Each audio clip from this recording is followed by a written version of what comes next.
ask that you please silence any cell phones that you have at this time so that we can avoid any disruptions throughout our meeting. And also, this evening, the invocation will be led by Pastor Wayne Cook from First United Methodist Church. Our Pledge of Allegiance will be by Girl Scouts Troop 682, Cheyenne Thomas, Aaliyah Feely, and Sierra Heights, as well as Troop 1913, Shaylin Oberg. Our national anthem is going to be sung this evening by Brianna Floraxel, who's in 8th grade at Four Corners Charter School.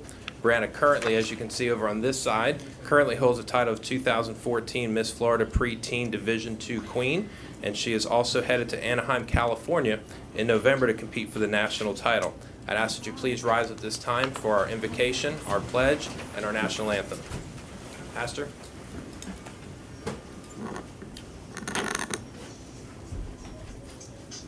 Would you bow with me, please? Holy God, we realize that one of the most important things we do is educate our children. Help us to realize the lasting consequence of the decisions we make in this room, the decisions we make for our children and their families and for the future of our country and our world. We ask that you would bring us wisdom and courage as we speak and hear and listen and as these esteemed members vote. Bless us that in all things we would do the right thing for our future, for our children. In the name of Christ we pray. Amen. Amen. Thank you, Pastor. At this time, I'd invite the Girl Scouts to please come up to lead us in our Pledge of Allegiance. Adorable. Ladies, right here, and lead at your pleasure. Allegiance to the flag of the United States of America and to the republic for which it stands, one nation, under God, indivisible, with liberty and justice for all. Thank you, ladies. Brianna?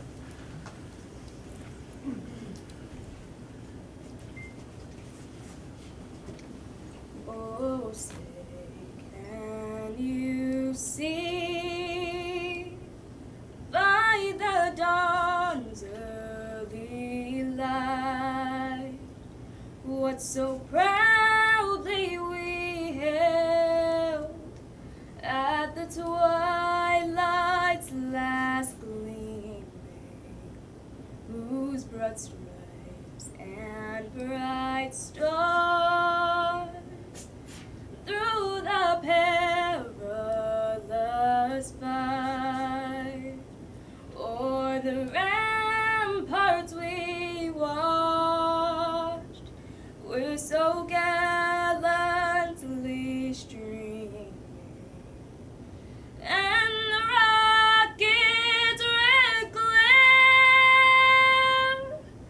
the bombs bursting in air, gave proof through the night that our flag was still there.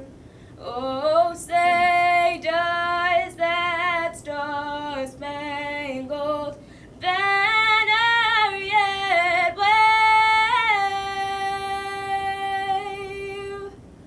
o'er the land of the free and the home of the brave?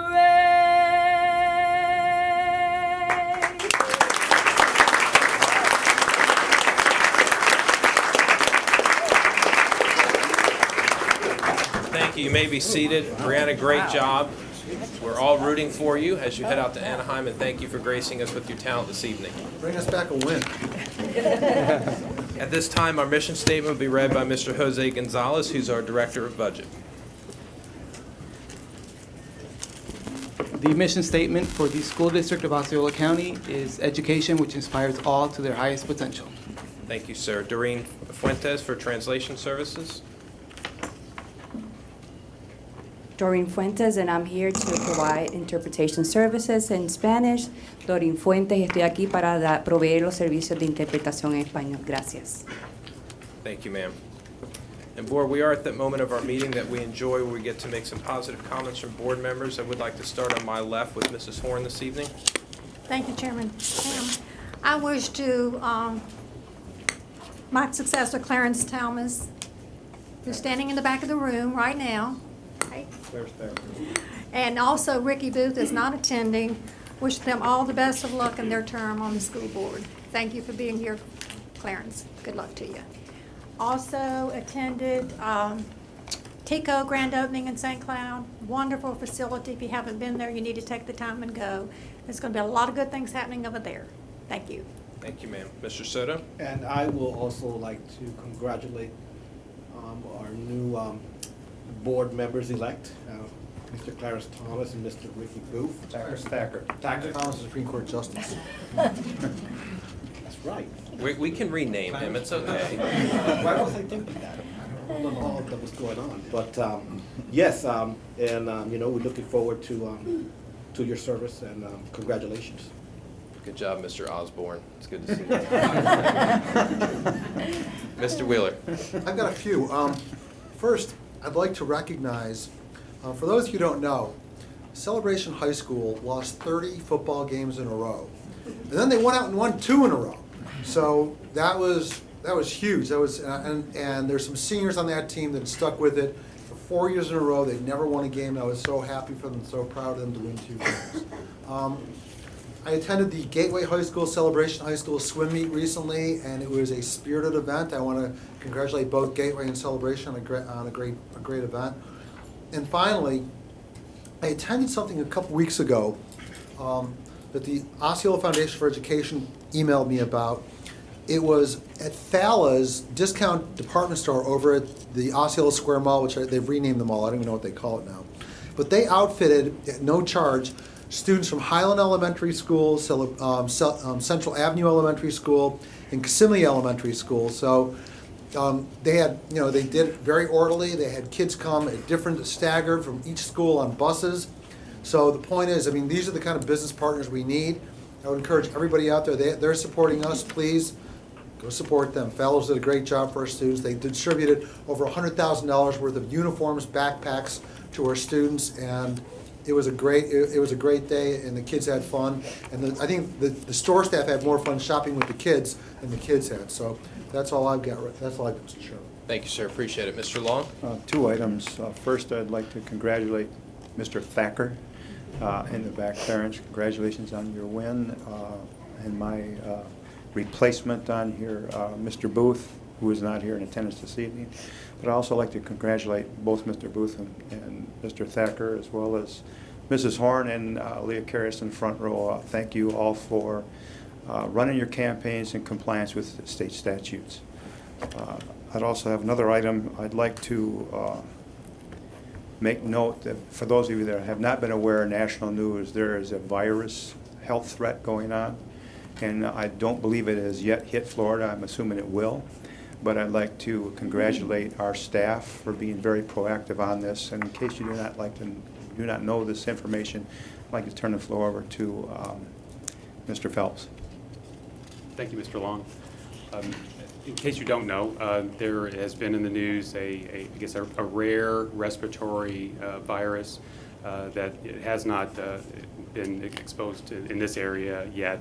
But each year we always have a campaign around this time for healthy habits, which basically encourages our students and our staff to cover your cough, make sure you know how to wash your hands, use hand sanitizer when appropriate. We continued that practice again this year, reminding principals and assistant principals to post those little signs, the vampire cough, and public service announcements that they'll use throughout the week on their announcements, and just making sure that we're encouraging our children to do proper hand washing throughout the course of the day. These are just, again, healthy habits and proactive moves to hopefully keep everybody healthy as we hit the flu season and I guess our respiratory illness that we're the possibility of being exposed to now. Thank you, sir. That's all. Thank you. Superintendent? Just a few things. One of them is that FALAS, thank you, Mr. Wheeler. FALAS did give out to 900 students those uniforms, and it was the National Assistance League is the sponsor of all of that, so we want to thank them as well. Just a couple of other things, the Scholastic Summer Reading Challenge. We challenged our students to read 12 million minutes, and we went well over that, over 24 million minutes for this year. So, and the #1 school in the world is Boggy Creek Elementary School. So we're very proud.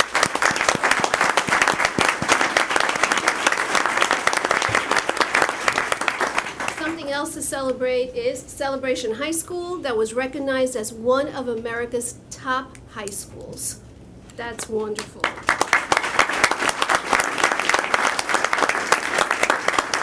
And then I want to recognize a couple of administrators that are here. Susan Cavaney, can you stand up, please?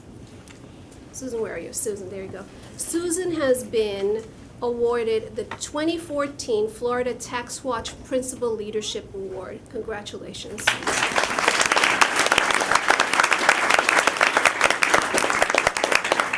Nadia Winston, where are you? Oh, Nadia. I can't miss you, that's right. Nadia has been selected as our nominee for the Florida Department of Education Principal Achievement Award for Outstanding Leadership. Congratulations.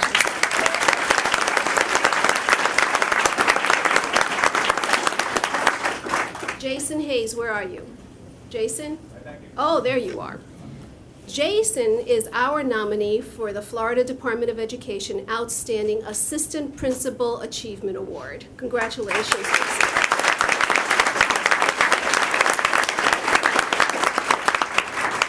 And this, Sonia, where are you? Sonia Esposito.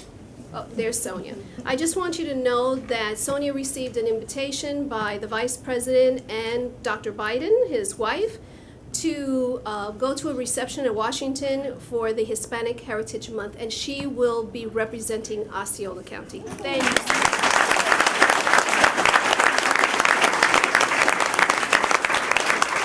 Just great news today. It is indeed. I don't know how to follow that, but Board, if you'll indulge me, normally I don't take much time here, but I'm going to take a little bit tonight. I wanted to acknowledge the grand opening of Tico Alco in St. Cloud.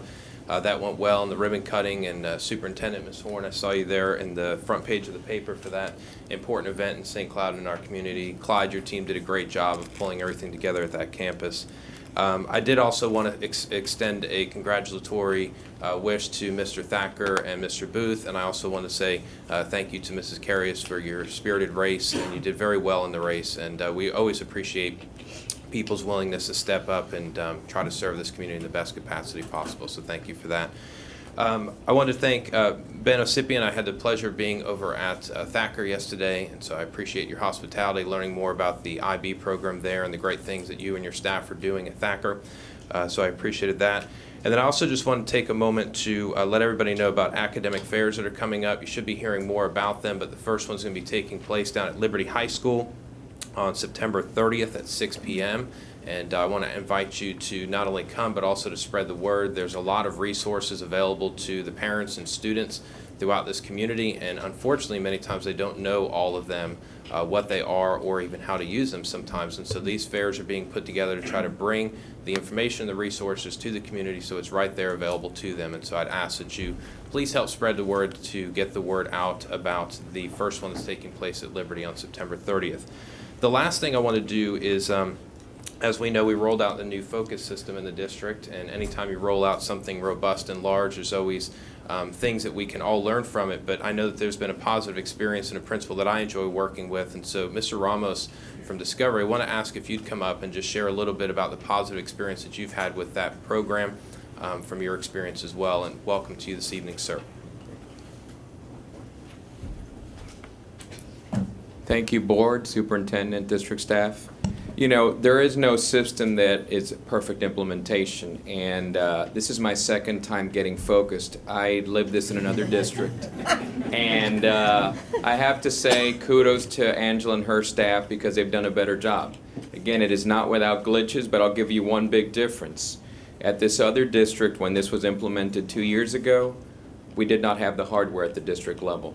Parents could not access Focus for a whole semester. The system kept crashing. Later learned it required infrastructure that the district did not have in place. Once the bandwidth was upgraded, the district purchased more servers, things started working better, You fast forward 2 years, we couldn't even realize how we ever used terms to create a master schedule. You know, it is much more user-friendly for master scheduling. And just speaking to some of the teachers at my school who have trained other teachers, there were definitely more positives than negatives. I'm not saying that it's perfect. You know, some teachers did say that grades were lost.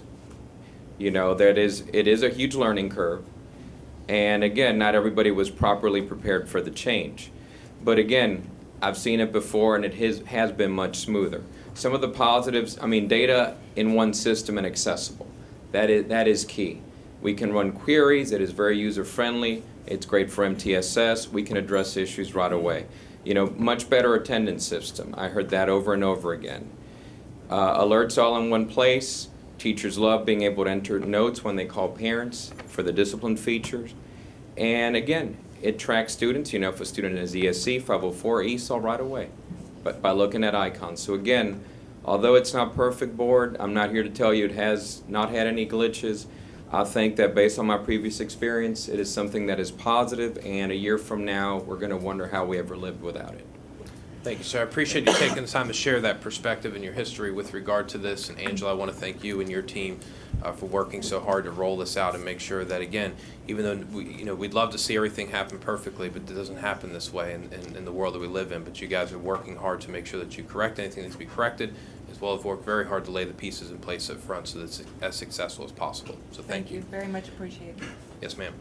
Board, at this time, we will call to order under our public hearing. As you know, we do have to deal with our budget, millage rates, and all of that tonight. And so, Mr. Cease, I'd ask you to come up, and we'll convene under a public hearing for that.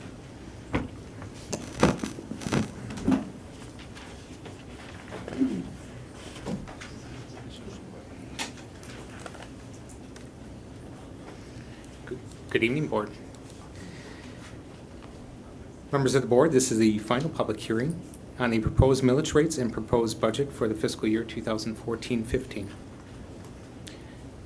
I'm going to reiterate something that I said earlier. The superintendent has stated that the 2014-15 school year marks an exciting time for Osceola County.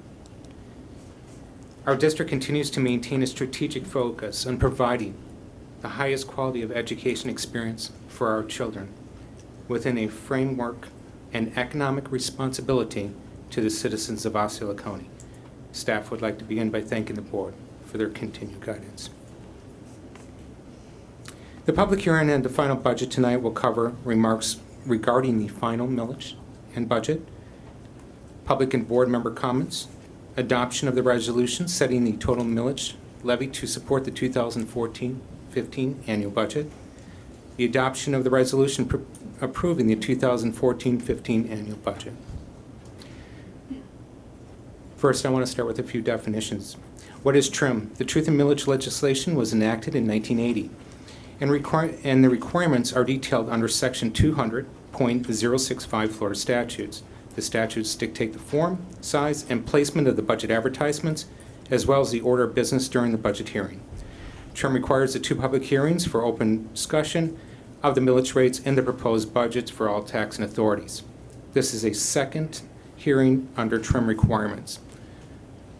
What is a mill? A property tax levy of $1 per $1,000 of taxable property value. So it's equal to 1 mill equals 0.001, or 100,000 times 0.001 equals $100. The Florida Education Finance Program is the mechanism by which state and local funds are allocated to the school districts. The Florida legislature sets the required local effort millage and the prior period funding adjustments, millage rates that must be levied by the school board. The school board must levy the required local effort millage rates and the prior period funding adjustment millage in order to receive any state funding under the Florida Education Finance Program. The total proposed millage related to school funding for the 2014-15 school year is 7.375 mils. This millage will generate revenue for the general operating and capital outlay funds. As previously mentioned, the millage rates are determined by the Florida legislature, and this is the maximum millage that the school board is allowed to levy without a specific voter-approved referendum. We must levy the required local effort and the prior period funding adjustment to receive approximately $215 million in state FEIP funding. In addition, we must levy the full basic discretionary millage to receive $9.7 million in compression funding from the state. The proposed total millage rate related to school funding for the 2014-15 school year is 7.375 mils, which represents a decrease of 0.134 mils from the 2013-14 rates. As required by TRIM, we must compare the proposed millage rate to the rollback rate. What is the rollback rate? The rollback rate is the millage rate that would generate the same amount of revenue as last year if applied to the current year adjustable taxable value. Under TRIM, the rollback rate is the basis for determining if tax rates have increased or decreased. This slide illustrates the change in our proposed tax rates under TRIM requirements. The current state law rollback rate is 4.9914 mils. The current proposed state law rate for 2014-15 is 5.127 mils. The proposed rate as a percentage change from the rollback rate is an increase of 2.72%. The rollback rate for the total millage rate of, let me back up. The rollback rate for the total millage rate is 7.124 mils. The proposed total millage rate for 2014-15 is 7.375 mils. The proposed total rate as a percentage change from the rollback rate is an increase of 3.52%. This slide shows Osceola County tax levy will increase by $7.8 million for school-related taxes in 2014-15 as compared to the prior year. However, this is a $3.2 million less than the 2010-11 school year. So what does this mean for the individual taxpayer in Osceola County? How are my taxes computed? The taxable value of a homeowner's property equals the assessed value as determined by the Osceola County Property Appraiser's Office, less the $25,000 homestead exemption, if applicable. What is the homestead exemption? This is an amount established by law for properties used as an owner's primary residence that is exempt from ad valorem tax. It is normally $25,000. The portion of property tax related to school funding equals the taxable value divided by 1,000 times the school district's millage rate. Therefore, in this example, a homeowner with an assessed value of $125,000 with a homestead exemption will pay $737.50 of ad valorem property tax to Osceola County related to school funding. This slide reflects the changes in school-related property taxes for a typical Osceola County homeowner over the last several years. How will your taxes change? The following example incorporates Save Our Homes legislation, as provided in Section 193.155, Paren 1, Florida statute, which regulates an annual increase in assessed value to the lower of the following: 3% of the assessed value of the property for the prior year, or the percentage change in the consumer price index. In this example, a home valued at $150,000 in 2010 would have paid roughly $964.38 in school-related property tax. If the homeowner qualified for Save Our Homes in 2010, by the 2014-15 school year, the revised estimate assessed value would be around $161,876. Based on the valuation, the revised estimated school-related property tax would be $1,009.49. This is a decrease over the 2013 tax year by 32 cents for a 4-year cumulative change of $45.11. or a 4-year average change of $11.28 per year. Now let's change focus from taxes to the budget you'll be adopting tonight. The key items in the budget have been previously shared with you. The changes between this budget and the budget presented at the tentative public hearing on the July 29th meeting are mainly due to changes in carryover appropriations as a result of closing of the 2013-14 school year. Some minor changes to estimated revenues and line items in the general fund. FEFP and tax revenues in the 2014-15 year budget are $18.8 million more than the 2013-14. Funding per student will be $172, or 2.64% more than the prior year. This slide shows where we're heading. At the close of the 2013-14 school year, we realized an operating loss of $5.8 million in the general fund.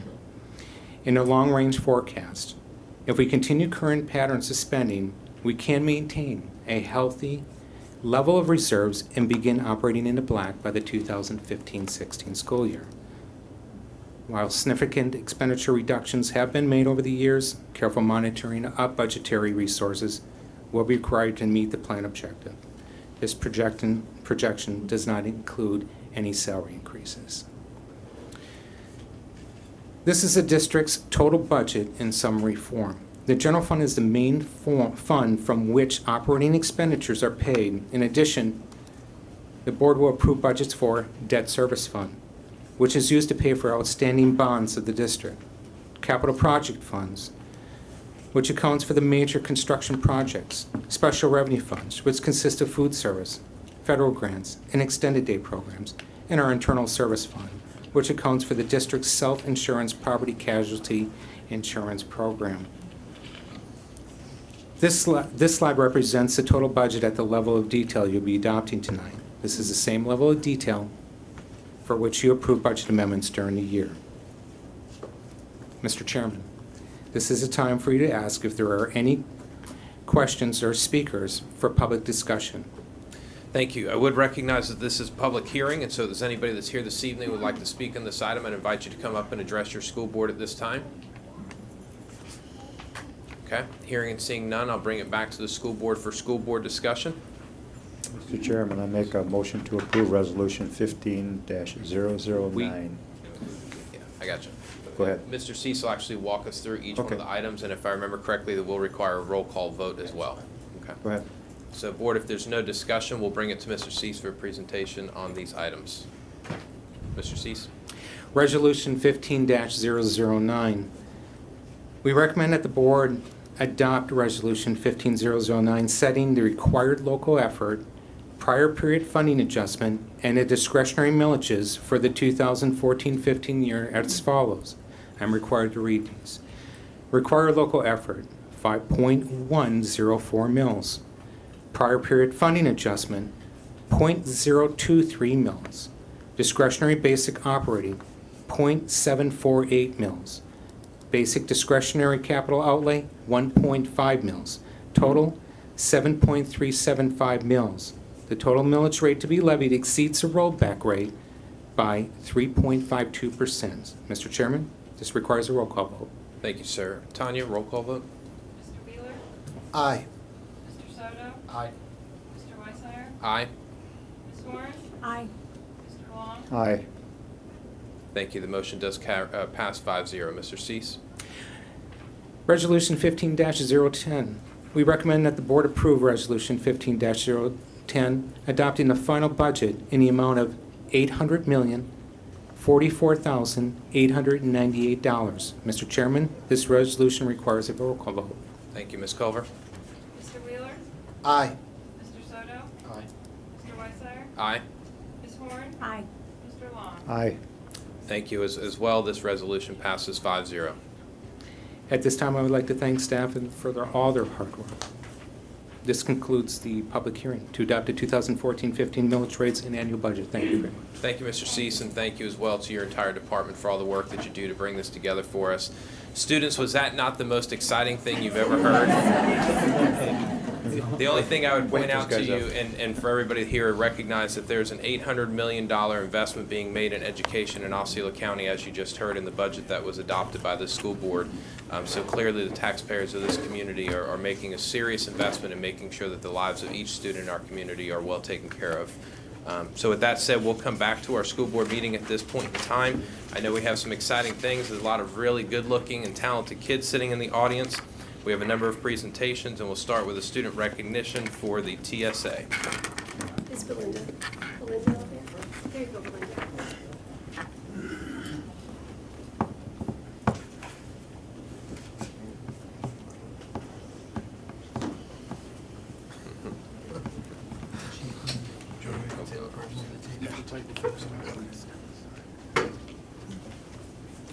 Good evening, Board, Superintendent Luciano, and district staff. It is with a great deal of pride that we welcome the Technology Student Association, who represented our district valiantly in Washington at the national level. And as they are getting set up, as soon as they get set up, I will ask Mr. Luciano to come and serve as the Master of Ceremonies and do the honors of introducing our students present this evening. And board as well, if you'd like to make your way down so everybody can observe the presentation, now would be the time to do so. That was the first thing I was going to say. I'd invite you all to come down on the other side so you can actually see it. We're going to try to get them to see if they can get the camera on it. Give them a second. First thing I'd like to do is thank the board, personally, Mrs. Pinkston, and all the teachers that are out there. Can you guys, all the advisors and teachers, and can you guys stand up? All right, because this would not happen without these. Come on, you got to stand up. It would not happen without these people. And then, once again, the other people that we have to thank is the students. Come on, you guys got to get up. Come on.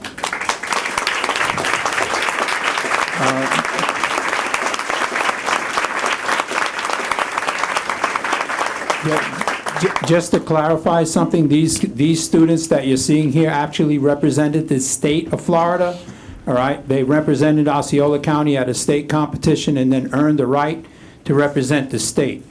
They represented the state and actually at a national level, including Germany and Turkey also has fields teams to this particular event. You're looking at around 4,000 students. And these kids got the right to walk across the stage there, all right? That means that they made the top 10 in the country, all right? So it's a pleasure to actually bring these kids out in front of you. The first thing that we're gonna have, I'm gonna turn it over to them because they already know what to do. The first thing that we have is an animatronics presentation for you. Is this ready, Daniel? Yeah, it's ready.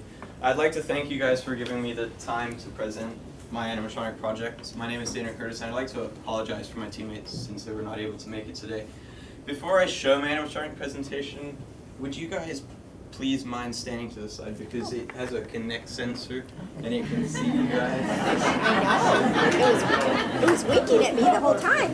Yeah, he likes to wink. Let me back up a little bit here. Go that far. Tammy, stand in front of me. And basically, our challenge was this year to develop something that brings an inanimate object to life. We came back with a second place trophy from Nationals, which was held in Washington, D.C. this year for our work.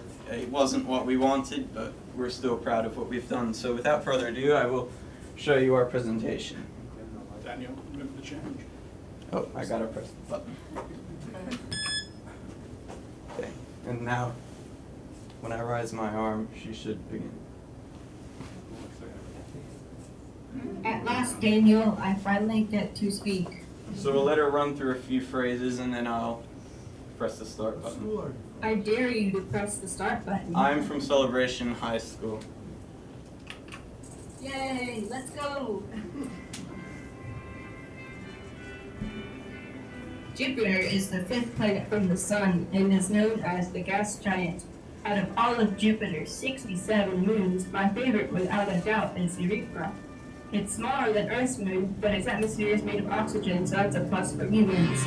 In 2014, humans discovered evidence that made them believe there are underground lakes that could sustain human life. Don't tell anyone, but in my opinion, it's a fun place to visit if you don't mind the extreme frostbite. Raise your hands to unlock the secrets of our universe. And now the Connect sensor will look for me, and if I rise my hands above my head, it will begin the next part of the presentation.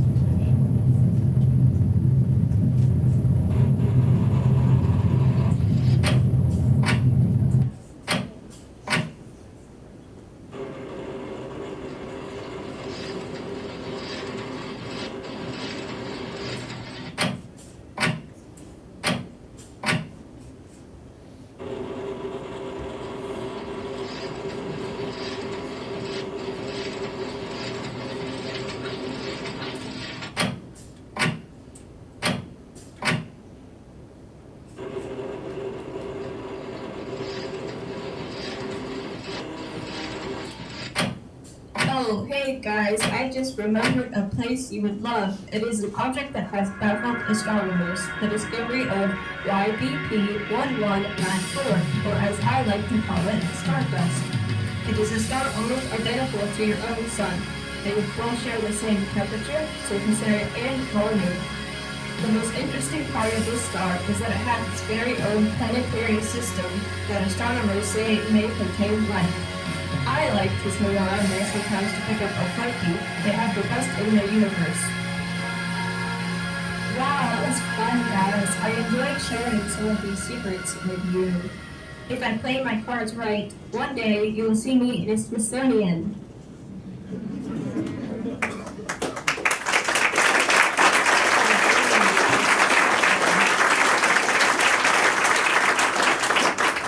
Again, thank you for giving us the You time to know, I've present this to you visited many of today. these planets outside of your solar system, and we're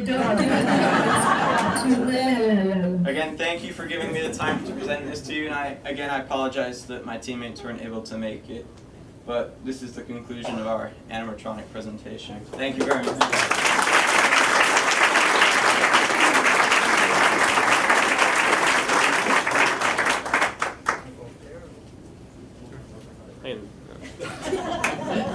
How's everyone doing today? Good? All right, it's a pleasure to be back here at the school board. And today I'm going to speak about a program that has impacted my life greatly. And that's TSA, the Transportation Security Administration. I'm messing around. TSA stands for Technology Student Association.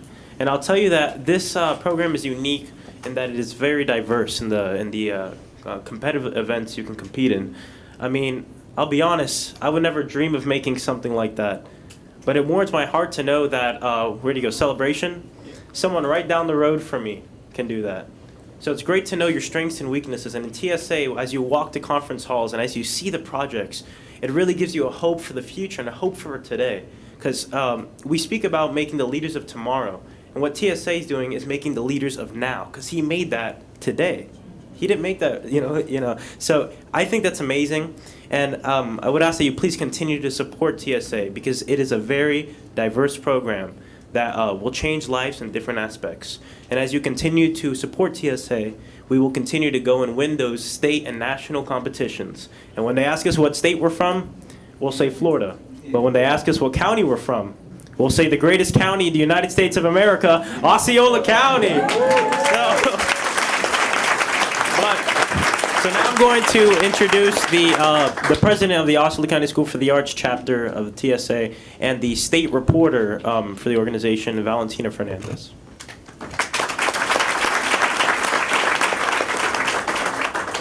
Hello. In Florida TSA, Osceola County has had a reputation not only for cowboys and great schools, but also the state's finest leaders. Osceola County proudly has represented Florida TSA at both the state and national level. And we do more than just participate. We compete with the mindset of winners. National TSA has over 200,000 competitors ranging from all over the United States and Germany and Turkey. Every year, we travel to the national conference and we showcase our presentations, our projects, and the skills we've worked on throughout the entire school year. During the most recent national conference, Florida was represented by 38 schools and placed in the top 3 34 times and in the top 10 109 times.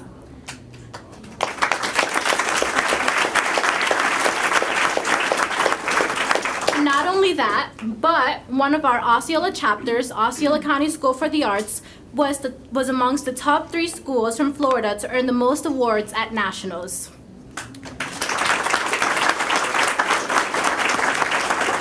The events we compete in have great diversity, as Maxwell mentioned. There are biotechnology events, computer science events, business and leadership, and also engineering.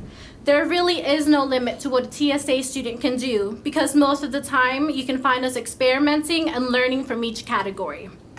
Personally, I've had the privilege of being elected as the state of Florida's TSA state reporter, and I've had the chance to help plan for the leadership and now the upcoming state conference. It has really pushed me to go beyond my limits, and I've developed greater appreciation for STEM education, teamwork, and organization. I've gotten more involved with my community, and I've looked into STEM careers, and I've seen it happen to my peers, and I'm sure TSA has exposed hidden leaders in every single one of us. I would like to thank the Osceola County for giving me and hundreds of Osceola County school students the opportunity to learn, compete, and build. We have all made so many friendships with students around the nation, and we are truly thankful for this opportunity. Thank you.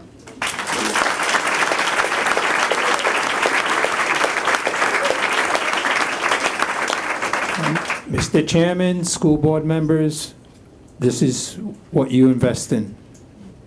Here they are, your TSA 2014-2015. Come on, stand up. Stand up, come on.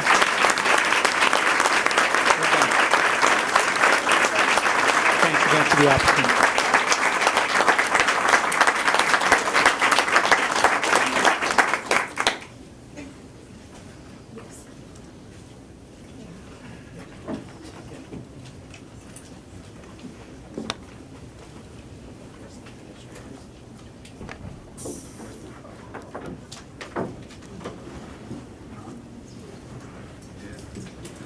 We'd like to also thank the administrators who are present this evening. Without the support of school-level administrators, they play a very integral role, so we'd like to recognize Dr. Straker from Celebration High School, Mr. Rasmussen from the Osceola County School for the Arts. Thank you for your support.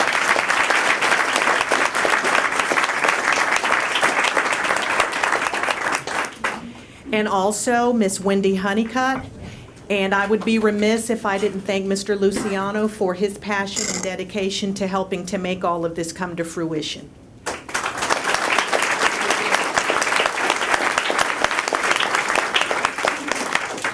Board, just to update you, much has been said this evening about the opening of the Tico Alco facility in St. Cloud. We had our ribbon cutting.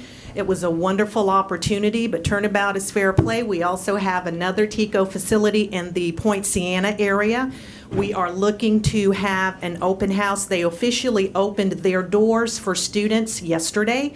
It was a rousing success. We are looking next month to have an open house showcasing the programs at our Tico Alco facility in Point Siena, which will be followed by an official ribbon cutting. And again, I'd like to take an opportunity to thank Mr. Wells and his staff, Ms. Marino, and everyone who helped to make these facilities come to fruition. We are very, very pleased and very excited about the opportunities that will be afforded to these communities. Thank you. Thank you, ma'am.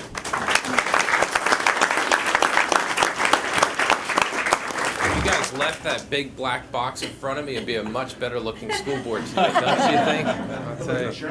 Yeah, better looking chairman for sure.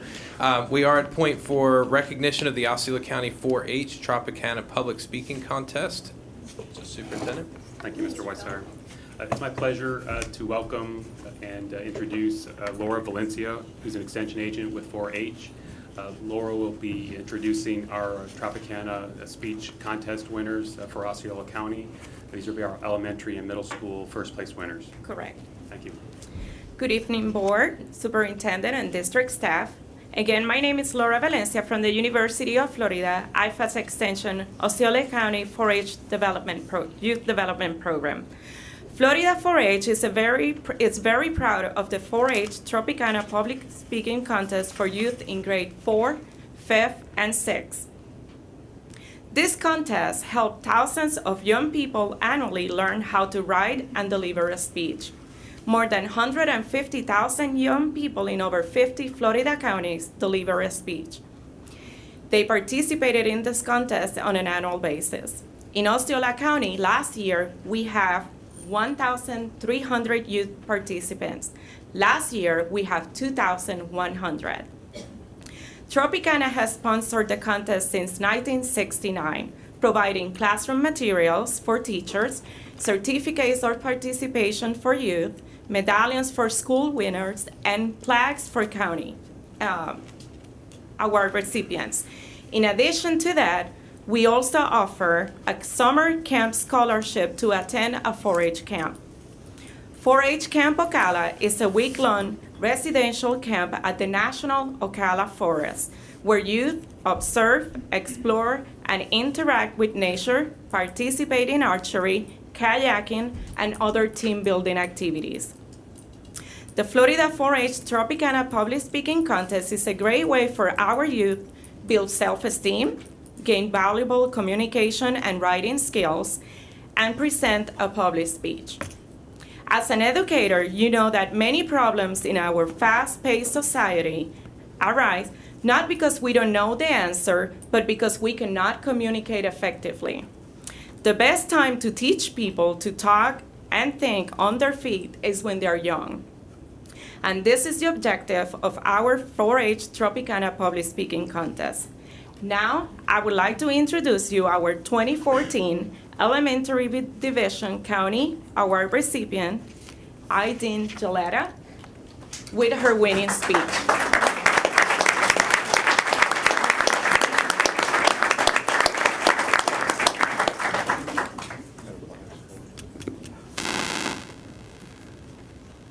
Good evening. You may be wondering where we get all the information about our universe. Well, there are a lot of telescopes on the Earth, but the one that's giving us the most information of all is the Hubble telescope. The Hubble is a huge telescope that rotates around the Earth. The Hubble was launched into orbit aboard Space Shuttle Discovery in April 24, 1990. The Hubble was named after famous American astronomer Edwin Hubble to recognize his contribution to the field of astronomy. The Hubble telescope rotates around the Earth very, very fast. Every 97 minutes, Hubble completes a spin around the Earth, moving about the speed of 5 miles per second. That means it takes about 3 seconds for the Hubble to get from Disney to Thacker Avenue Elementary School for international studies. As it revolves around the Earth, the Hubble telescope captures different images of the universe. It even gets pictures of exploding stars. It provides astronauts a lot of information on their expedition to the universe. Scientists were able to observe the universe in detail. It captures amazing pictures of the planets revolving around their axis. It also shows beautiful constellation of the stars. You may wonder where the Hubble gets its energy. Well, it is powered by a renewable resource called solar energy. It has 2 solar panels and gets energy from the sun. What is the difference between other telescopes on Earth and the Hubble? First, the Hubble telescope has special lenses and captures close images of the stars and planets. Second, when you see through a telescope on Earth, there are a lot of things in the atmosphere affecting the images of the stars and planets. But the Hubble is in the perfect position in space, avoiding all the interference, giving us spectacular images like never before. Thanks for the images of the Hubble, scientists were able to predict the age of the universe. They predict the age of the universe is about 13 to 14 billion years old. The Hubble also plays a critical role in the discovery of dark energy. The Hubble was not perfect on its launch to space. Astronauts had to go to space several times to fix its problems. Now they are working on a new and better telescope called the James Webb Space Telescope. While we are waiting for the James Webb Space Telescope to be launched into space, at least we know that the Hubble is out there to uncover the mysteries of our universe.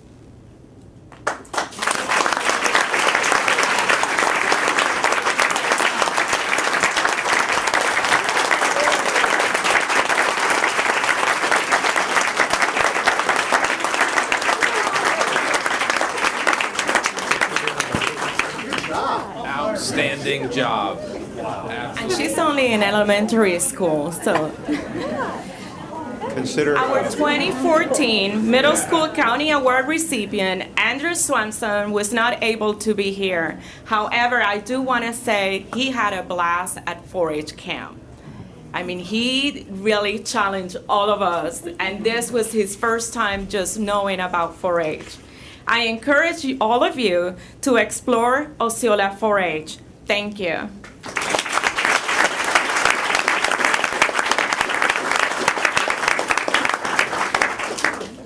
My face is going to hurt from smiling so much tonight. Between TSA and this, I tell you, this is great. Oh, you were awesome. Absolutely great. Presentation, proclamation of Hispanic Heritage Month, Superintendent. Maria.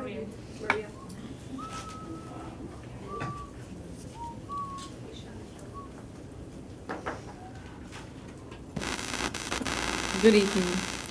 I would like to present Joshua Diaz Rodriguez, a student that has been in the dual language program at Ventura Elementary School for the past 5 years. His native language is Spanish, and he will be reading the proclamation in English.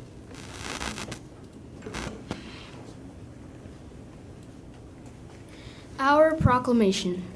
Whereas the Hispanic community has a long and important history to our nation's core value, and whereas the numerous contributions of Hispanic Americans have helped shape our community and positively impact our nation, and whereas we applaud the accomplishments of Hispanic Americans, and now, therefore, the School Board of Osceola County, Florida proclaims the month of September 15th through October 15th as 2014 as National Hispanic Heritage Month, and encourages all citizens to recognize the important role of Hispanics in creating and building this great nation. Thank you. Thank you, sir.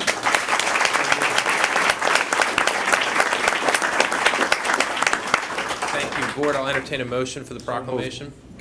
Thank you. I have a motion by Mr. Long with a second by Mr. Soto. Board, any discussion? Hearing and seeing none, all those in favor, please indicate by stating aye. Aye. Opposed, no. The motion carries 5-0. Thank you very much. We have the Spanish side of it. Oh, okay. And now I would like to present Erin Lori, a student that has been in the dual language program at Ventura Elementary for the past 5 years. Her native language is English, and she will be reading the proclamation in Spanish.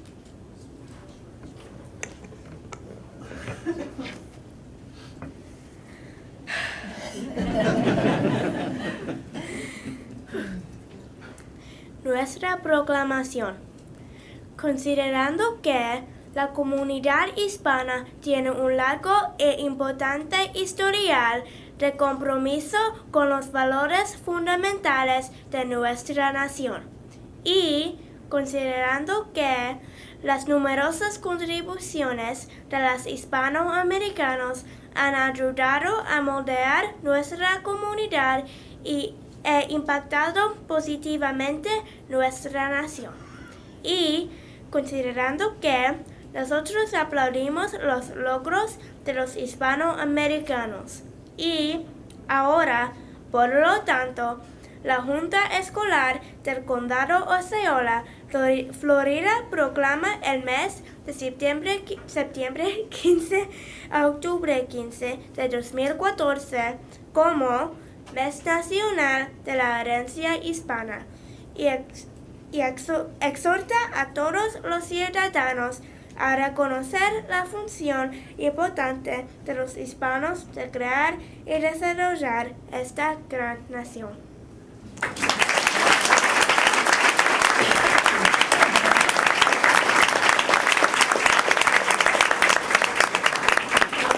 Great job to both of you guys for coming out tonight and sharing that with us. And as you know, that the proclamation has been adopted by the school board.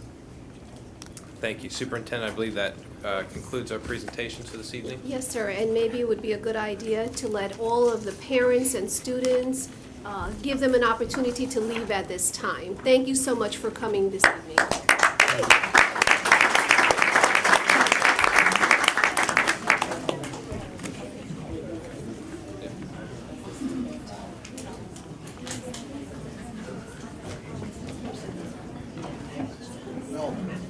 Bring more of those little girls in and give a speech.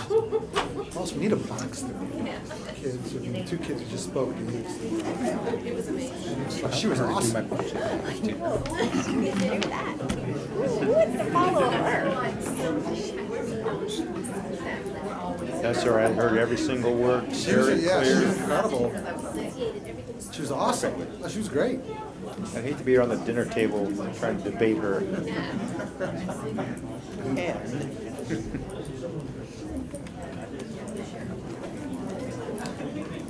Next week, I have a student do the budget. It's all scripted. It's not like this. Doing Spanish. I should have. I've watched it.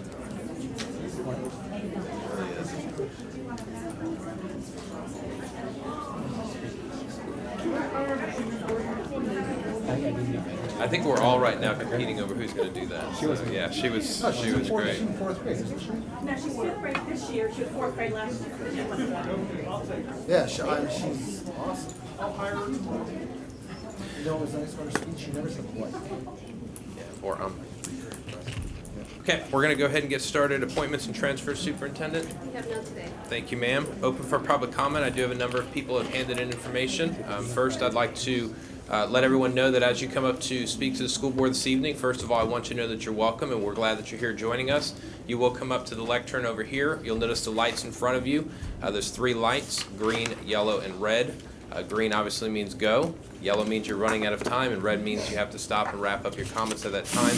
Each person will be afforded 3 minutes to speak to the school board, and I would ask that as you come up to please state your name and address for the record. At this time, I'd ask Mr. Ernie Mullins to please join us for his presentation. And Mr. Mullins, I know that you have a video that you're going to show as well. Yes, I know that's included in my 3 minutes. First off, I just want to say that I didn't realize that these school board meetings were this entertaining. I'd come to more of them if I knew that. And I'd also like to say it's often said that you shouldn't follow a better act, and I'm afraid that's what I'm doing, because see, we had the 4-H people and the Starrygate thing, and everything was great. All right. I've got a video that I want everybody to see. This is our pipe major. I'm a member of Rosie O'Grady's Pipes and Drums, and I'm here to ask the school board to make an investment in our children in a different way than maybe you've thought about in the past. Go ahead. And Mr. Mullins, before you Yes. do, actually, if you please state your name and address for the record. Oh, did I not do that? I'm sorry. Ernie Mullins, 2761 Settlers Trail, St. Cloud. Thank you, sir. Can we get some sound with that? Because that's kind of the point. Yeah. I guess not. We can hear it.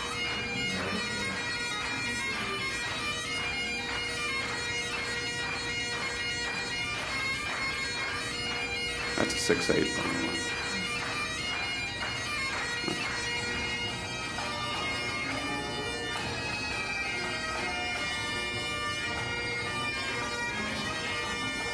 And those are members of our band.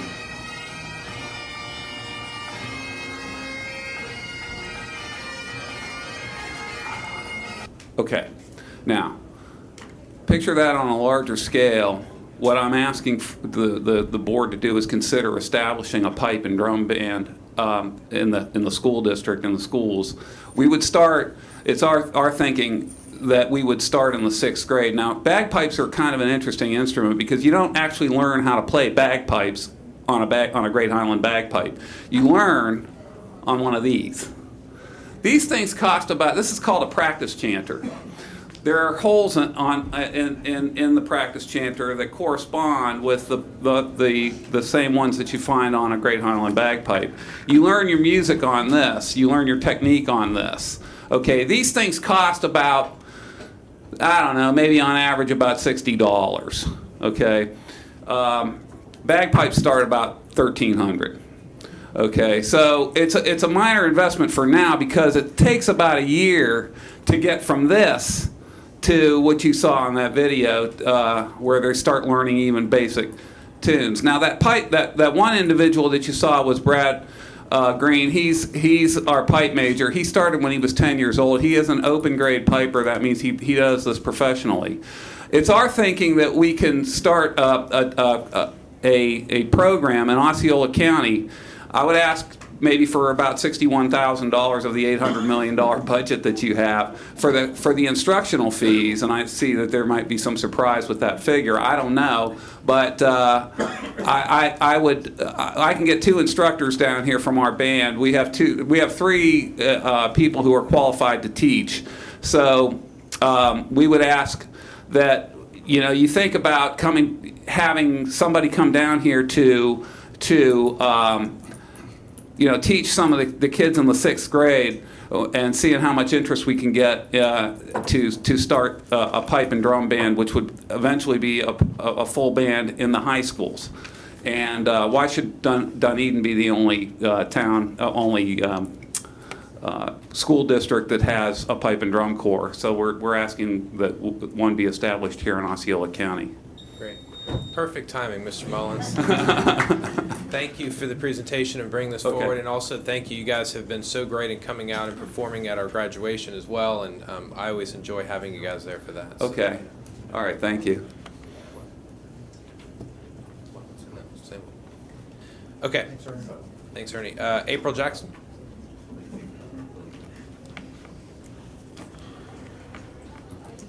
Good evening, April. It's good to see you. April Jackson, 722 Mabette Street, Kissimmee, Florida, President of Osceola County Education Association. I'm going to give a couple positives before I go into the real reason I'm speaking tonight. I'd like to thank the district for permitting Lily Eccleston Garcia to visit our schools. She's president of NEA, representing over 3 million union members nationally, and she visited Westside and Highlands and has said to everyone that's talked to her how wonderful Osceola County is. So again, thank you for that. But we do have a slight problem. Tonight in your consent agenda is the Master in Service Plan. According to the teacher contract and the ESP contract, we're supposed to be a part of the committee that develops this plan. For the 2nd consecutive year, we have not been contacted when this document was started. We've spoken to Mrs. Luciano about it. We spoke directly to the Director of Professional Education last year, mentioned that we had not been a part of the process, promised that it would be changed, and once again, it's being brought to you without our input. In order to serve the teachers and the ESPs in the county for the services that they need to be able to participate in the process of developing those in-services and telling you exactly what they need. Yes, there's a survey that goes on, but we need to have an open conversation each and every time this plan is developed so that our needs are being met as those that are on the front lines with the children in Osceola County. Thank you. Thank you, April. Okay, and I always say this, if I mess up your last name, I apologize, or even your first name for that matter, I apologize in advance. Ruth, I don't know what, Geraldo? Did I get it right? Yes. Good, imagine that. Good evening and welcome, Ruth. If you would, again, please state your name and address for the record, and I welcome you here this evening. Good evening. My name is Ruth Giraldo. My address is 220 Anson Drive, Kissimmee, Florida. The reason for me to be here this evening is the first time I come to one of these meetings, but I find it very interesting and make everybody aware of different situations going on, especially in the county of Osceola. The reason for me to be in this evening is to support the programs in which two of my kids belong to, which is the Step Up. And we have been so pleased with the program for the past 4 years that we've been attending, when my kids have been attending. And I have total of 5 kids, but 2 of them currently in the program and take for the scholarship. And I wanted to, in the kindness of your heart, to find that this program we have benefit from for the past years, and it's a good deal to be able to go to a school in which we could still have the Christian atmosphere as a part of the education side. And that's about it. Thank you. Thank you, ma'am.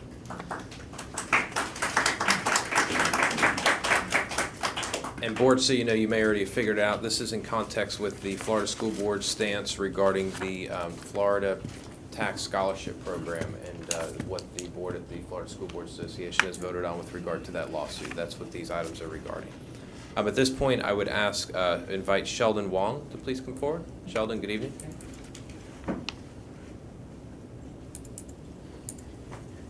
And again, Mr. Wong, if you would, name and address for the record. Thank you so much. My name is Sheldon Wong. My address is 254 Beckenham Drive in Kissimmee, Florida. The reason I'm here today, I am really honored to be able to talk in front of such prestigious individuals like yourselves. And I'm here to encourage for choice. And the choice is to rethink the way we maybe look at education, because it's been a great job. My son loves education. He's currently going to films and he loves it. And many of the students goes to public school afterwards. So what I say, instead of thinking about exclusion, why don't we think of inclusion? Including in technology as we advance, instead of replacing humanity, include humanity. Instead of saying, okay, this is the one way to do it. Let us encourage competition and include, because our children is our future. And hopefully that is what Unite America is, our children. Like my brother, when he goes across, he's right now being transferred over to one of those danger zones. And I don't think that he, as a religion, should be excluded. Because as a right of choice is for us to all win in the end. And the only way we can win is to encourage that competition. Okay, thank you so much. Thank you, sir. Appreciate you coming out this evening. Catherine McLaughlin. Good evening to you, ma'am, and welcome. Good evening. We hope we're not here until the morning. My name is Catherine McLaughlin, 2122 Walden Park Circle, Kissimmee, Florida. I'm here to talk about the lawsuit. My son Aiden, who's 10 years old and in the 5th grade, I'm just nervous. You okay? At Southland Christian School, and has earned and received the Step Up for Students Scholarship. Since K-5, Aiden has kept a 98 grade point average. It also helps us out financially because we couldn't be able to send our son to a private school where he enjoys going every day. Every year at Southland, the students take SAT testing, and Aiden's last year results are he is as smart as a 10th grader. I feel that it's not fair if I have to take my son out of a school that he enjoys going to every day since 2009. So I just urge the Florida School Board Association, who is against the laws, who is with the lawsuit, to please stop the lawsuit. Thank you. Ma'am. Appreciate it. Mr. McLaughlin as well. Good evening to you, sir. How you doing? I'm well. And if you would please name and address for the record. Ronaldo McLaughlin, 2122 Walden Park Circle, Kissimmee, Florida. Thank you, sir. My son is Ada McLaughlin. That was my wife up here. I grew up in a poor neighborhood. Time magazine called it the worst city in America, up in New Jersey, Camden, New Jersey. And I wish they had a program like the scholarship program they have here for these kids. A lot of the kids deserve it. They deserve the same education as the rich people. I don't see why it's a problem, why they want to get rid of the money. My son, he gets straight A's like my wife said, and I think he earns the right to have the same education as the rich people.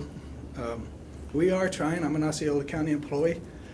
I have a full-time job here with you guys. I have a barbering license, but we're still considered low-income family, and we could not afford to send my son to that school that he goes to, Southland Christian.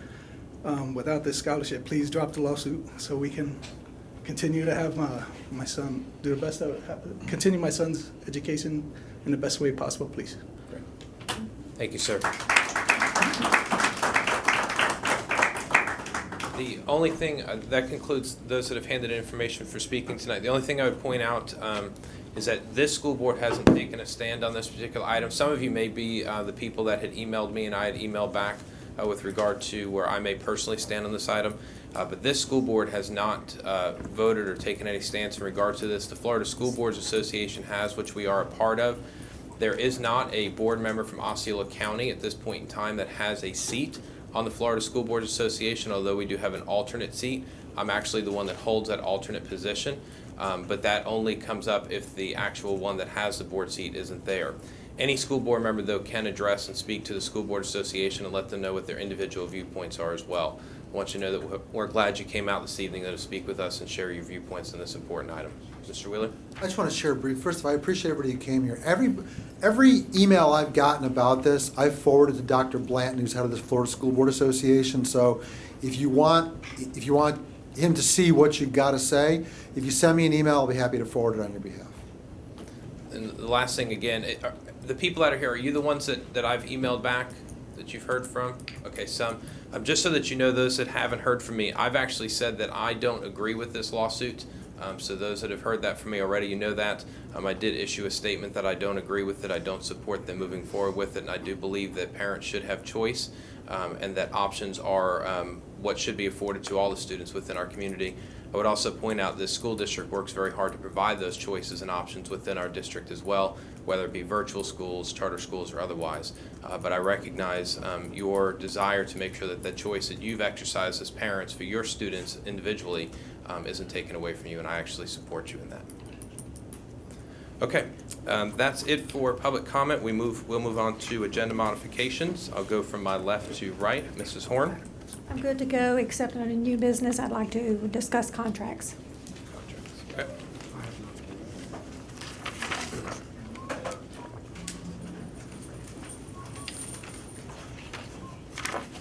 Okay, Mr. Wheeler.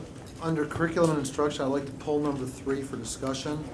And then under old business or new business, I want to talk about focus and student athlete hydration. That's all I got.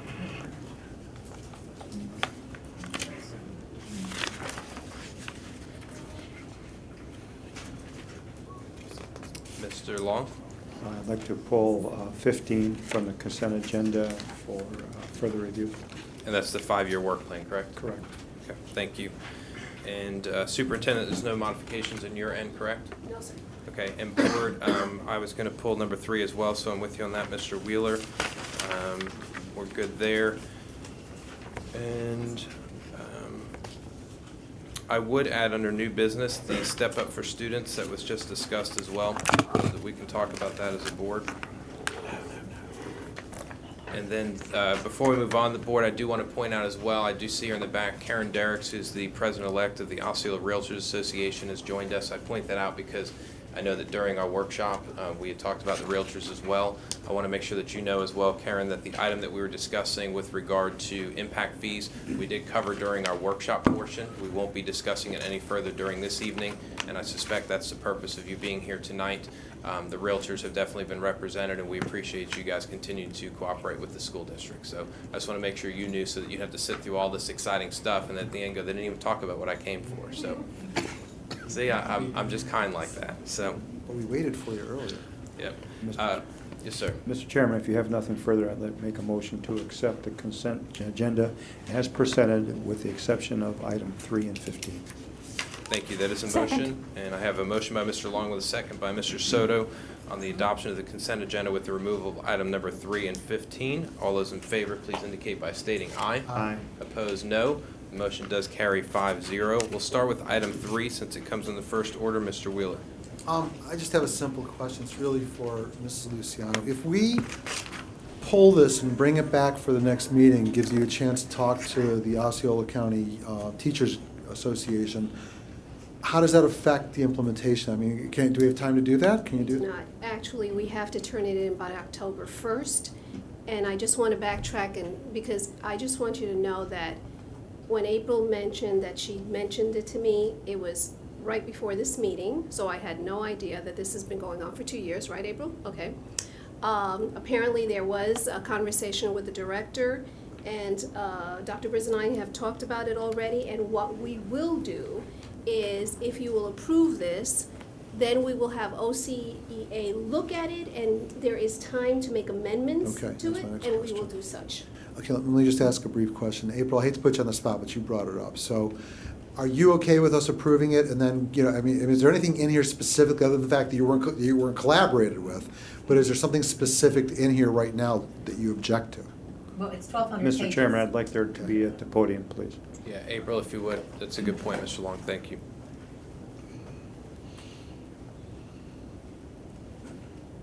I haven't had a chance to read the entire 1,200 pages. Okay. I mean, I've glanced through a lot of it, and some of it is state statutes. But for example, we have proposed in-services that are necessary.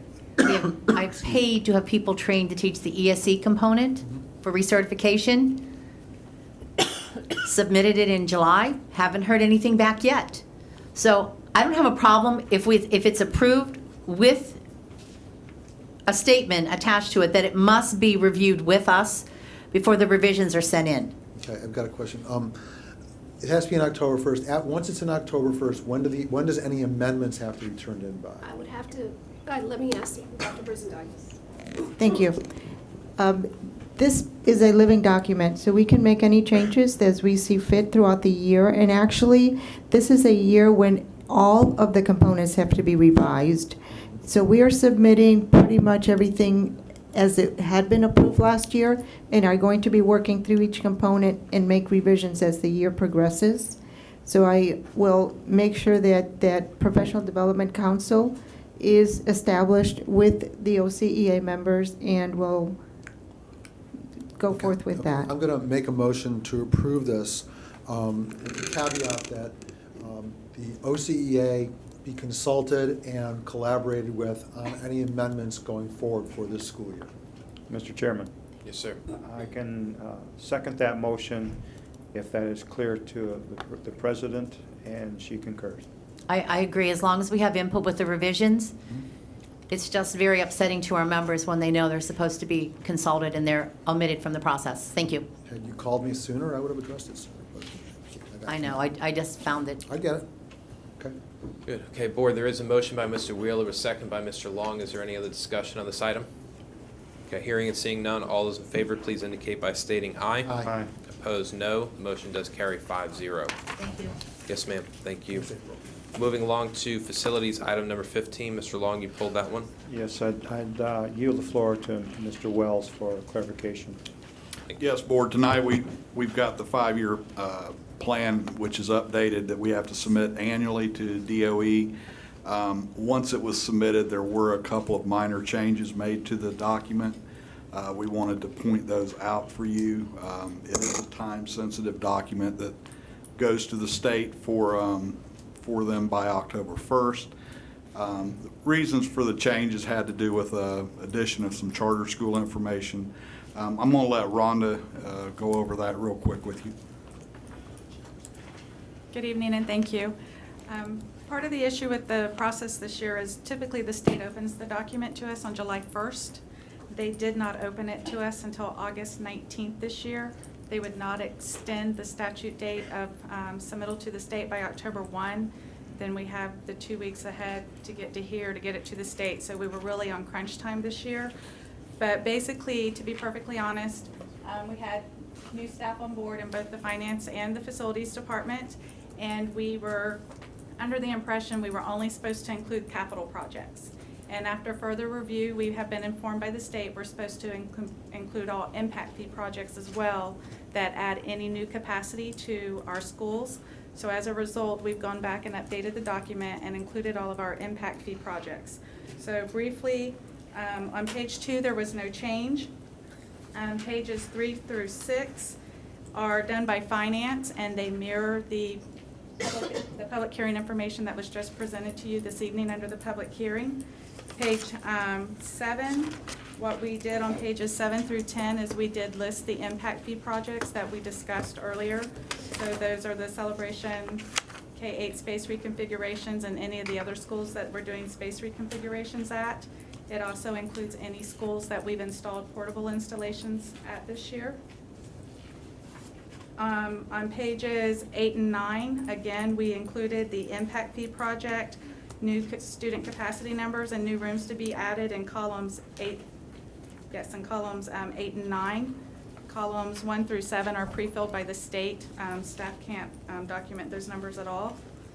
Then on page 13, under Canoe Creek Charter, originally this had been listed as other, but we do have to list it as a school board-owned charter school because at Four Corners and Canoe Creek Charter, we do own the property, we just do not own the buildings. And then on page 14, again, we included the impact fee projects down in the bottom for permanent new student capacity to be added, and we made no changes to pages 15 through 21. Mr. Chairman, the information we have before us is just further definition and More refinement detail. of the information we already had. Yes. And we already approved. Yes, sir. Having seen this, I make a motion to approve. Second. Discussion. Thank you, Board. We do have a motion by Mr. Long with a second by Mrs. Horn on the approval of this item. Discussion, Mr. Wheeler. Clyde, can you address middle school CC? Is that the design we're doing right now? Where do you, I'm looking at page 2. 14. page I which? got it on page 2 of 21, right at the end, right before Zenith.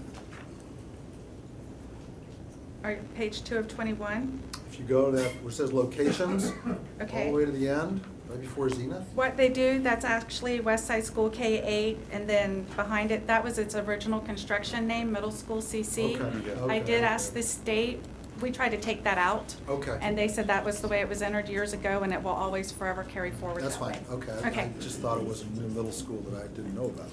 No, sir, you Yeah, I thought I would. You didn't know we're building it when you're not looking? Any other discussion on this item, Board?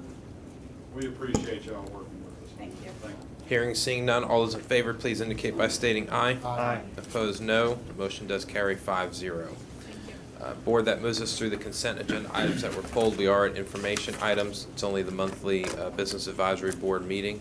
Todd, do you have anything additional you want to add to that, or just simply what was included? Just what was included in the agenda. Okay, Board, any comments or questions on this item? Okay, we'll move right along. Under regular agenda, we are at Curriculum Instruction Board. What is your flavor? Mr. Chairman, under curriculum instruction, I make a motion to approve A through C. Second. Thank you, Board. We do have a motion by Mr. Long with a second by Mr. Wheeler on the approval of letters A through C under curriculum instruction. Board, is there any discussion on these items? Hearing and seeing none, all those in favor, please indicate by stating aye. Aye. Opposed, no. The motion does carry 5-0. Mr. Chairman, under human resources, I make a motion to accept item D as presented. Second. Board, under Human Resource, we do have a motion by Mr. Long with a second by Mr. Wheeler on the approval of item D under Human Resources. Is there any discussion, Board? Hearing and seeing none, all those in favor, please indicate by stating aye. Aye. Opposed, no. Nay. Motion carries 4-1. Thank you. Mr. Chairman, under business and finance, I make a motion to accept E through K as presented. Second. Okay. Board, under Business Finance, there is a motion by Mr. Long with a second by Mr. Wheeler on the approval of letters E through K. Board, is there any discussion on these items? Hearing and seeing none, all those in favor, please indicate by stating aye. Aye. Opposed, no. The motion does carry 5-0. And Mr. Ms. Chairman. Culver, just so you know, if you need a clarification on that one item under Human Resources, it was a 4-1 vote. Mrs. Horn was the no vote on that. Okay, thank you. Mr. Chairman, under information and technology, I make a motion to accept L through M as presented. Second. Thank you, Board. There is a motion by Mr. Long with a second by Mr. Wheeler on the approval of letters L and M under Information and Technology Services. Board, is there any discussion on these items? Hearing and seeing none, all those in favor, please indicate by stating aye. Aye. Opposed, no. The motion does carry 5-0. Mr. Chairman, on facilities, I make a motion to accept N through Q as presented. Second. Board, under facilities, we do have a motion by Mr. Long with a second by Mr. Wheeler on the approval of letters N through Q. Board, is there any discussion on these items? Hearing and seeing none, all those in favor please indicate by stating aye. Aye. Opposed, no. Motion does carry again, 5-0. That moves us down to superintendent's update. The superintendent's provided an organizational chart. Melba, I'll turn it to you for comment. We just went over all of the other positions that we added throughout the year. There were a couple in Clyde's department, and wanted to make sure that the board had the newest organizational chart for the 14-15 school year. Yes, sir. Mr. Wheeler? I've got a brief question. We had a presentation, I don't know, 2-3 months ago about social workers, where we had like, one social worker for every 6,000-7,000. Have we increased the ratio or the numbers? Has that changed? The only thing that we were looking at, Mr. Wheeler, is the addition of one social worker, possibly through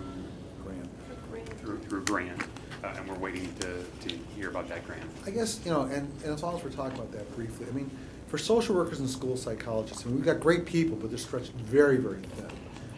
Is there any grant monies for more of that? We are always looking for grant funding for any employee, Mr. Wheeler. However, I will share with you that whenever I speak to any group, they all share the same facts, Right. which are that they're working hard, they're working diligently, and we're working many, many hours. Our people aren't on coffee breaks. I get that. No. Just, no matter how good you are, you got 2 arms and 2 legs, only so many hours in a day.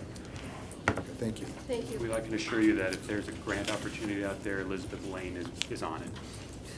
Yes, sure, Elizabeth is. Thank you. May I say Yes, just a ma'am. couple of other things, please? Mark, I'm going to put you on the spot for a second. I know I didn't tell you before, but could you please share with the board in regards to Vision Quest, what's going on there? Actually, that's Tom's program, but I'd be happy to say it. Go ahead. This year, as part of an initiative that we did, Osceola County was chosen as one of 2 districts in the state to get a special grant that would, if we would put in $30,000, the state would make up the difference, so that students in every K-1, 2, 6, and all students in 6, 7, 8, 9, 10, 11, 12 who were in title schools would receive free vision screening. That means 26,135 students district-wide that would receive free screening. So far, we've gone through about, I think we're now up to 11 schools that have done the screening. It is incredible the number of kids that we have already seen. We're probably already providing free glasses to somewhere in the neighborhood of 300 kids at this point already. We had 59 at, trying to think, help me out with the schools, Tom. The last ones we had was Hickory Tree one. I don't remember which school she sent, because she's been sending them out. I think Central and Highlands had high numbers, Hickory Tree had high numbers. What we're finding is it's an incredible program for our kids. Takes seconds to screen a child. Then we have the assistance of getting free eyeglasses. It's going to make the biggest difference in student achievement. You cannot teach a child. If a child can't see the whiteboard, I don't care how much technology you have. I don't care how many whiteboards, computers, and everything else. But if they can't see it, it's not going to work. And now, 26,000 kids. What the state statistically tells us is about 1 in 3 kids will need eyeglasses. So potentially, we're looking at somewhere around 8,000 kids, perhaps, that might be able to get free glasses. We paid $30,000 for 8,000 kids to be all screened and get free glasses because of this grant of over $100,000 from the state. So, and that came from Amanda Kraft, our supervisor of health services and student services. Tom works very closely with them. I work with them on a support basis. Mr. Wheeler? how are we doing screening middle school and high school? Because with a lot of these kids, you're right, glasses, not only can they learn, it can make a difference between dropping out and staying in school for a lot of these kids. So what are we doing about screening in high schools and middle schools? We're actually screening all of the title high school, middle school kids the same way we're doing with elementary students. The bus actually goes there and takes care of that. So they're on the schedule just like the elementary children. If you'd like, I can send you a revised copy of what the schedule looks like. And if you are free at some time and you want to see how fast this goes and it's an incredibly well-handled process. Executive Director Kelly, she's awesome. Yeah, they're wonderful to work with. I can't tell you. They love us too. 5 billion emails later, because they're on top of everything. We got some great support from Angela and her group in getting student names out to them even before school started. And all the things that they were going on with Focus and everything else, they found the time in IS to give me student lists for every school. So it's incredible. Yeah, please send It's me really the good. schedule. We will send it to all board members. My only question, Mark, if you would just very briefly send me an email with the breakdown. I know you said we're spending $30,000, there's a $100,000 grant from the state, just so I can understand the funding mechanism behind all this a little bit better. Absolutely. That'd be helpful for me. Absolutely. Thank you. May I make one other comment? Yes, ma'am. Mr. Thacker, I just wanted to say welcome, and wasn't this a great meeting to attend? Absolutely. Thank you for being here. I thought his name was Mr. Thomas. Not until he officially comes on the board, then it changes. Yeah. Board, we are now down to, Superintendent, you're done, correct? Except for the cancellation of December 2nd, do you want to have that conversation now? Yeah, we can, that's fine. As you are aware, on December 2nd, and Mr. Thacker, you may want to jot this one down. December 2nd, FSBA is having their meeting in Tampa, and new board members will be required to be there all day. And so I'm asking the board to consider canceling the December 2nd meeting. Yeah, board, I think it's the right move for us to make, and we know that new board member Should come back orientation. that evening, it's 8 PM, have the board meeting. Then go back, yeah. No, they're gonna be there scratching their heads going, what did I get into? So, not at all. Board, so head nod that we'll go ahead and cancel the December 2nd meeting, is that correct? Yeah, Superintendent, that's what we'll do. New business, Mrs. Horn, you had brought up contracts. I'll turn to you for that. I'm going to hand out a copy to you all, terms and conditions of purchase orders. I have a packet, pretty thick packet of contract log that we have used. I am going to bring back at our October meeting more information, but I'd like for you all, if you haven't seen this, to take a look at it, and I'll bring more information back to you at that point in time, after I have time to do a report. Okay, so at this point, this is just for our information That's just for your and information, that I'll bring more leisurely additional reading. information back to you in October. Okay, Are you sounds trying to good. focus on one particular area of this page? Contracts. Okay. Okay. Good. In the past, our purchase orders have always been a contract. Right. And it concerns me deeply that we're spending so much time issuing contracts to so many different companies when it's never happened, in the past. And if it could be a liability to the district by us not having a contract, then that's one thing. But, contracts for school pictures, school yearbooks, and those are just a couple examples that, as a bookkeeper, that I can remember having to do contracts for. But there's others, so I'll bring more information back at a later date. Okay, so board, do some reading and homework and follow up, maybe as well with Ms. McMillan as needed, so we can understand this as we go into the next board meeting. Okay? Thank you, Mrs. Horn. Mr. Wheeler, you had focus as one of your items? Yes. I've gotten a lot of feedback from a lot of different people. I shared it with Angela, I shared it with Melba. And I talk with teachers across the district, every different grade level, and the reviews are incredibly easy to use, difficult to use, challenging, best thing, it's all over the. And the real question I've got, and I appreciate your comments, Mr. Ramos, and your email back, and also I asked Angela what school districts in Florida are using it, and she sent us back a laundry list of districts with dates that went live, et cetera. The only question I've really got is, what kind of training and support are we getting from the vendor? Good question. a tremendous amount of support. I went back because your question actually prompted me to go back and do some research. And I pulled out what we call Training Central in our district. And there are about 9 pages of courses and training sessions that were offered in the last 18 months. Everything with every end user group, all training provided by our vendor, people from Focus. And their model is train the trainers. So they have been working very closely with our staff, who in turn have turned around and done some additional training. I can give you an example Are these for webinars or live trainings? they're live face-to-face training. They're hands-on. They've got their laptops in front of them. It is active learning is what we call it. For example, with the gradebook training, when we implemented that, our 2 trainers from the district actually went and did a site visit with every single school to determine their readiness level and to establish some groundwork and share with them what it was that the expectations were going to be. Then we selected a train the trainer team. There were 2 to 3, a cadre of 2 to 3 at every school that came back, and they spent 4 hours of training time face to face with us as just the initial. They in turn went back to each of their school sites and during pre-planning provided 2 days worth of training.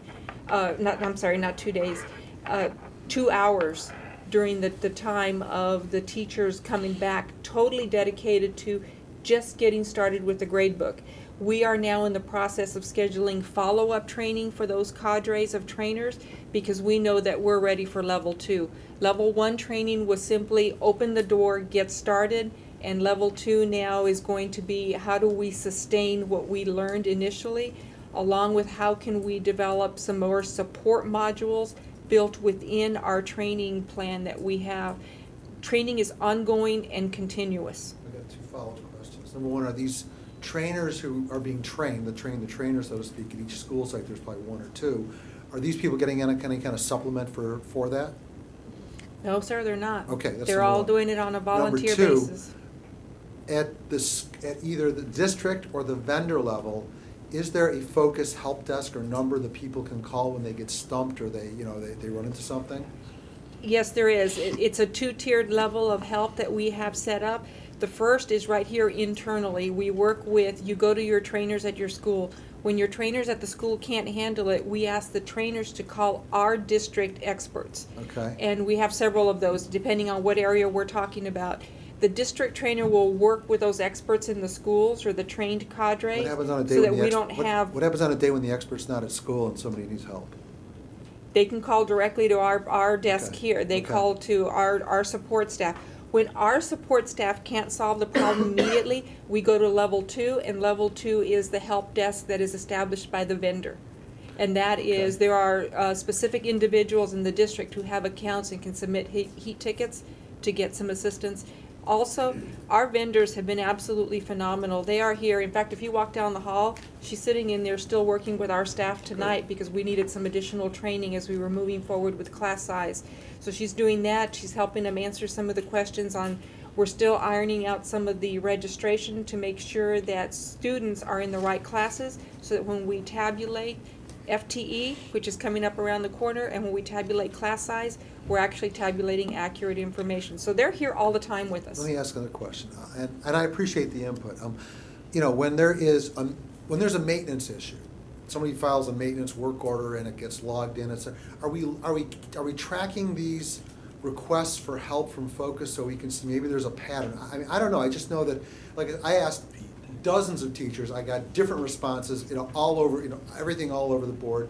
Are we tracking these just like we would a maintenance work ticket so we know, there's a pattern of what we do or don't need, or our people are weak in area X or area Y? Are we doing something like that? When the calls come in through our heat desk, absolutely, they are tracked. So, but the trainers at the school are just trying to handle The it. trainers at the schools are literally, as we say all the time, they're drinking from a fire hose right now. So they're that's fair. they're trying to solve the situation immediately, trying to get that teacher up and running, and then they're calling us for support when they need it. We've even gone to the schools. trouble tickets or work tickets or whatever you call them that are coming in here. Are you notice any kind of a pattern though, where Yes. Okay. We debrief on a regular basis. At the end of the day, I will be sitting down, like the day that we opened up the parent portal. We sat down with our 2 trainers. We talked about what kind of calls were you getting. Usually that debrief includes somebody from Focus, one of our vendors, who helps us identify the trends and look to see if there are system solutions that they can put in place, or to help us better understand how we can service our I customers. guess what I'd be curious about, and I don't expect you can email me or call me or whatever, is I imagine 2 weeks ago, there was a certain kind of a ticket that we were getting consistently. I guess the question is, hopefully those are gone. You've addressed that, and now there's generation B, so to speak, where it's a different type because of something else. And I'm confident that this will be the right thing, and that everything's going to work right. And for a lot of people, it's working really well right now. But I can't help but notice, there's two sides to every story. I've been doing this a long time, and for every person who has a problem with it, or it's a thorn in their side, there's somebody else who thinks it's the greatest thing in the world. And I realize that. So I appreciate the input, and I know this will only get smoother as we go. So thank you. Yes, it will. We're getting better every day. Thank you. Mr. Long? Well, I guess my comment is, I've heard from several parents and many teachers, they never call you when everything's going smooth. It's always this hiccup today, you have to fix this problem right now. I did send an email to our superintendent who forwarded it, and Angela, you answered the question. The concern I had today, on the way over here, I got a parent calling me that had been calling me every day saying, I keep checking and I don't see any grades in here, and I want to make sure my kid's not skipping school and whatever like this. And the same parent was concerned because the student last year had an attendance problem, and the school had said, yes, he was always here, when he in fact wasn't. And attendance was an issue, and grades. The grade part of it now, as I understand it on the way over here, the grade part of it has been solved. I would like you to expand on the discussion, the email you sent me about the average daily attendance, the attendance issues that I had brought forward. I'm glad that you asked, because that is one of the discussions going on down the hall, because we have some questions about how the attendance is tabulated in the system. What we're learning is that sometimes what we think is wrong, it's not necessarily wrong or inaccurate, it's a different way of looking at it. They're used to seeing attendance the way it was tabulated in our terms and our Pinnacle scheduler program and the grade book that we had before. Focus does attendance a little bit different. The way that they gather the attendance is they do it based on the total amount of minutes, and when a teacher does not, for example, does not take attendance, it defaults to present. That present gets calculated with the other pieces that were tabulated during the daytime, and then Focus in the background does what we call their magic, and they tell us what the attendance is by the number of minutes. So the attendance is reported quite differently. There are some areas of the attendance platform that we are trying to address right now. There are some things that we're not happy with.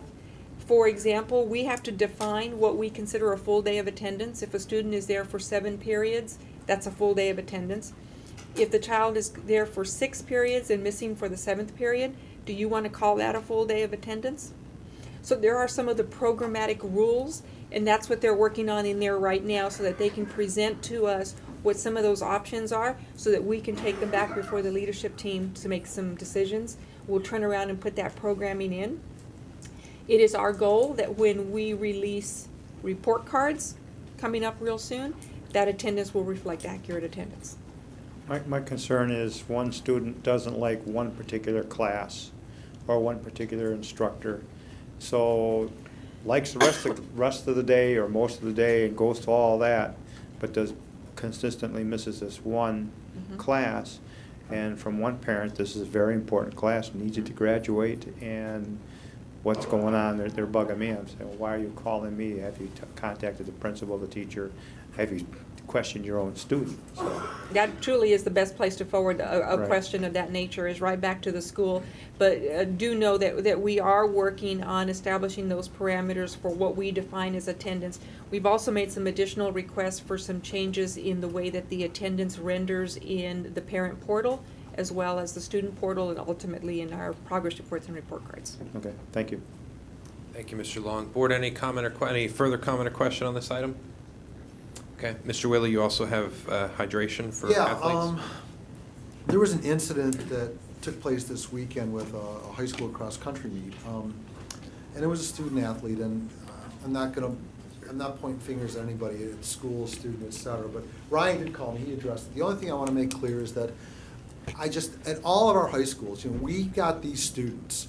We're getting to school at 7 in the morning. They're going out for football, cross country, whatever sport they're going out for. They're getting done 6, 7 o'clock, and they've got a game or a competition, maybe 9 or 10 o'clock. They're coming home, doing their homework. We expect them back in class 7 the next morning. There's cases where we need these athletes drinking more water than usual. And these are good kids. Some teachers don't always allow students to go use restroom breaks during classes. Sometimes you have the athlete who maybe doesn't eat any breakfast or doesn't drink anything that day also, so it's not all on the teacher. But we need to do a better job of educating our athletes, educating our teachers about the importance of hydration, because dehydration is such an easy thing to prevent. And what brought this to my attention was we had a young lady in a cross-country meet this past weekend, who after she got done, she was tended to by paramedics in Lake County. And so Ryan looked into it, the principal looked into it, Tom, I heard from Ryan. I think that we've got a good handle on it. But everybody just needs to be aware, and we need to do a better job. And if something comes to you, board, relative to that, it's a serious issue, but one that we can easily remedy and prevent by just education, knowledge, and maybe having some people who had a line in the sand about students being able to use restrooms understand that they maybe need to. So your staff did a great job handling that. Thank you. Board, any other comment or question on this item? Okay. The only other item was mine. I wanted to comment on the Step Up for Students and the parents that came to address us on that tonight. Board, as you know, and as I shared earlier, the Florida School Board Association has taken a stand on this. We haven't taken a stand on this as a board. I'm not asking you to tonight, but I would like maybe in an upcoming board meeting for us to have a conversation surrounding this. You guys may be very well versed on it. This may be something you've already been looking at and you know exactly where you stand. And if we have different opinions on it, that's perfectly fine, and I'm okay with that. But I'm of the opinion that the lawsuit is not the right approach, and I don't think that it's something that the Florida School Board Association should be engaged in. I also think that even though we don't have a seat at the board, we still are a member of that organization, and we still have an opportunity to express our voice, whether it's individually or collectively as a board. So again, you may have already been working on this, talking with people, and maybe even expressed your thoughts, support, or concerns with it to FSBA or anybody else. But if you haven't, I'd ask that you do, and there's a chance that I may be bringing it back to this board for discussion at a future point in time. Mr. Chair. Mr. Long. I agree with what you said 100%. All of the parents that contacted me via email or by phone, I agreed with them. I do not believe this is something that we want to do. And I would be in support of a letter being drafted and sent to FSBA. Thank you, sir. Mr. Wheeler? Mr. Brown and Mr. Mullen, I'm not a fan of lawsuits in general. Now, with that said, I will say this. In the event that public funds are going for a student to be educated outside of a public school, I think that the real issue is if we get funding for students A through Z, and there's a number of compliance issues, not the least of which is standardized tests that we are required to administer to our students, and they've got to be held to account for. And all I'm going to say is if those dollars are going to follow a student somewhere else, I think the same rules should apply. I'm not going to say that students shouldn't go there, but if we're getting dollars and our dollars are tied to doing A, B, C, X, Y, Z in this time frame by this state agency, I think it should be a level playing field. I think if the money is going to follow a student to that end, the student should be required to take that same end of course exam, FCAT exam, whatever it is. It's either fair or it's not. That's how I see it. Otherwise, why are we held to that standard? That's my take on it. Thank you. Mr. Soto? I think the other issue is that this has already been a decision that was made by the School Board Association. They've already filed a lawsuit. I got a copy of it. I read it. I don't know exactly what purpose it would serve to go ahead and just rehash that out. There's nothing we can do to change the course of action that's been taken. Well, I'm not sure if we can or we can't, but I also don't want to sit idle and not have an opportunity to express our viewpoint again, whether it's individually or collectively. So whether or not it's a simple matter of just going on record that either as an individual school board member or as the Osceola School Board, we don't support it, I think at a minimum that is satisfactory. I also think it's what we owe to the citizens that elected us to sit here and make decisions for their students. Mrs. Horn? Well, our voice needs to be heard on this, and I agree. Tim. I just think that would have served, if we would have done this before, the lawsuit would have been filed for whatever purpose it will serve, to discuss it afterwards. It is a complicated, I read the petition, it is extremely complicated. They seem to be alleging that there is a secondary public school system that is being funded and contrary to the constitution of the state. I think Mr. Wheeler brought up a lot of good points, but I also understood the points of the parents and the competing interests of school choice. So, I mean, if it's gonna be a philosophical discussion that we'll be having, I think we should all look forward to it. Good, thank you. Okay, Board, I don't believe there's anything else on our agenda at this time, but we do need to recess at this point in time to go up to the conference room for an executive session. Mr. Brown? I have to make a statement. I understand. At a previous board meeting, the need for the executive session was requested. We're going to adjourn under section 286.011(8) of the Florida statutes. That subsection 8 of the Sunshine Statute allows the board and its attorneys and the superintendent, along with the court reporter, to meet and discuss limited topics as set out in the statute regarding pending litigation to which the school board is a party. There has been a published notice in accordance with Sunshine Law that identifies the lawsuits and names the attorneys who will be involved. But for the record, it will be the 5 school board members, myself, Rick Blystone, and Gary Glassman of my office. They are attorneys for the school board in the 2 cases. Also the superintendent of schools and a court reporter, and that's the limit of who can be in attendance, and no other persons will be in attendance. I estimate the time for the executive session to be about 45 minutes from the moment we actually head up there. At the end of the executive session, one or more board members can meet specifically for the purpose of adjourning the public meeting.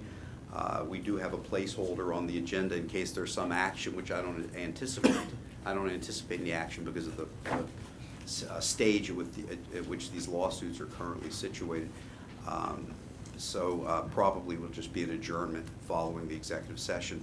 The 2 cases are Tapley against the school board in the local federal court, and Velez against the school board, which is more of a routine bus accident case recently filed against the school board, but it does have some special facts that I want you to hear in the meeting tonight. Very well. Thank you. Thank you, Mr. Brown. So we will recess at this time, reconvene later for the adjournment of this meeting.